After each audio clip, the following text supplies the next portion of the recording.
Hey, you know, it's always fun to be able to say, hey, Mom, look, we're number one. And sometimes here in the Valley it works out in sports. But the one thing you can depend upon is that we have a number one in Arizona with the Children's Museum of Phoenix. And the CEO is here, Katie Wells. Welcome back. We are delighted to be able to reintroduce you to our audience and introducing all the new things that always seem to be changing at the Children's Museum. Every day, right?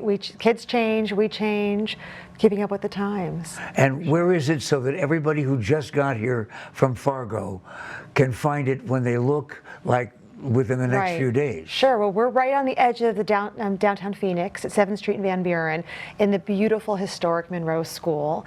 And we take up the whole building. It's about 70,000 square feet.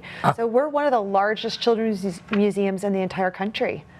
Well, number one in Arizona, number three in the country. And we're a good museum, Tom. The Musical Instrument Museum, the Heard Museum, and so many others. But you guys do things a little differently. You say, yes, touch. Yes, grab that and play and do things like what? Just give me a quick overview of what's going on right now. Well, everything's super hands-on at the museum because our focus is 0 to 10-year-olds. So they want to touch everything and experience it. And so we make all of our exhibits very hands-on, and we call it experiential in the education field. So like kids are playing, we have this massive noodle forest and a 3-story high climbing structure. We have 17,000 square feet of outdoor space, gardens, and a vintage fire truck. So pretty much everything the kids do, they get to use their bodies and they get to climb on things and explore things and interact with each other, which is so important now post the shutdowns with COVID. Because a lot of these children, I don't have to tell you because you've been doing this for a long time. If you say museum to a kid, most of the time you get yawning. If you say museum with dinosaurs, that's different. Right. But even that lasts only a short period of time. How much outdoor space did you say? 17,000 square feet. Well, what do you do with that? Well, I mean, we have a beautiful children's garden. We have a mud kitchen. Yes. A mud kitchen. We've been. And you have different changing exhibits out there through the year, We do. Well, starting in the summer, we bring back our foam machines, which we've become quite famous for. It's kind of like a baby rave, right? So we have all these foam machines and bubble machines, and the kids get to come and play outside, and literally it's an industrial foam machine. So they get to do all of the educational stuff too, but some of it's just crazy fun. Okay, so there's a little learning going on the side besides the playing. Oh, one of the things that I remember, because I love the place, is because you're a kid at heart. Right.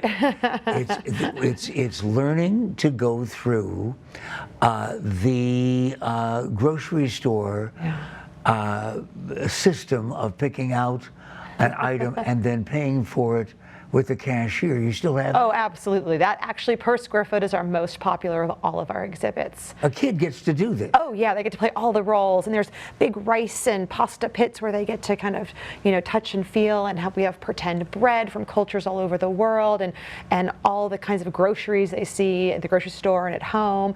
And then there's the little cashier area, and then we also have a behind the scenes area where the kids can go and kind of restock the shelves, and it's a big circle, and they literally are running our wood floors down to the bone because they do this great shopping loop. It's hysterical. Running is also allowed. Running, yes, most of the places. Okay, now listen, we don't say no very often. We've only got a minute left, and I want to find out about playtime this summer. Yes, the summer is one of the best times to come to the museum because while it's hot out, we're always cool inside. And so we have the outside stuff like the foam and the bubbles to keep you cool, but we also have great programs. We want to encourage our teachers to come, so we do free admission for our teachers and a guest all summer summer long. We have a back to school readiness whole entire month in July where we have programs and kindergarten readiness, and we do vision screenings and hearing screenings, amongst all of the fun stuff too. So we have summer camps. I mean, summer is a phenomenal time. The spring and summer, I mean, we really shine when it starts getting warm. Can I call and find out what the schedule is? And Absolutely. find out what's going on? We have a calendar on our website. That's the best way to find out, because then you see every day what's going on. So we have classes. We have a great class called, or a series of classes called Awakening Creativity, and my favorite class among them is toddler drama. But we also have toddler music, toddler dance. Okay, and what about the definition of toddler? What are the ages? Well, I mean, we have classes for newborns up to 10 years old, but toddlers are usually 2 to 3 years old. But we also have all of these classes for 4 or 5-year-olds. Our summer camps take part in all of these programs. But any age can come in? Oh, yeah. Well, if you're an adult, you have to be accompanied by a child. Yes, great idea. Right? Yes. How much? $15.95. Anyone over 1 year old. Children's Museum of Phoenix, #1 in Arizona, #3 in the country, certainly #1 in the hearts of parents who say, what are we going to do with him? And just running and screaming and jumping, take him to the museum. Absolutely. I think you'll never regret it, you'll never forget it, and you heard about it here on The Daily Mix.